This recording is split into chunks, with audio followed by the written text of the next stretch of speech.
communiquer de manière constructive. On a vu dans la vidéo que le joueur part défaitiste. Et comme c'est un leader de l'équipe, c'est impossible qu'il ait une influence négative sur ses partenaires. Sauf que l'entraîneur, il a pris conscience que son comportement n'est pas adapté pour tirer l'équipe vers le haut.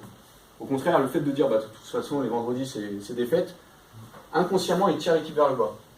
Et le fait de faire prendre conscience à son joueur que lui, il possède tout le plein potentiel pour réussir, et le fait de communiquer d'une manière qui dynamise, qui permet de communiquer, qui met en place une communication stimulante, qui montre à l'ensemble des joueurs que chacun d'entre eux a le potentiel pour réussir. Et bien souvent, c'est nous-mêmes, et là je parle en connaissance de cause, bien souvent c'est nous-mêmes qui nous mettons nos propres limites mentales pour réussir. Que tu sois joueur ou entraîneur, c'est toi-même qui mets tes propres limites mentales pour réussir.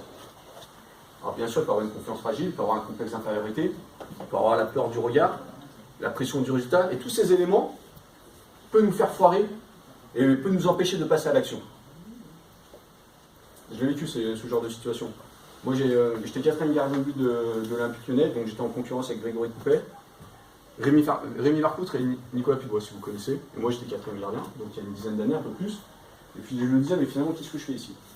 Et quand tu es dans cet état d'esprit, tu es plutôt dans un état d'esprit de victime, c'est compliqué d'accéder à un niveau supérieur. Et le lien avec la posture du manager, c'est qu'aujourd'hui, si tu manages une équipe, si tu as des personnes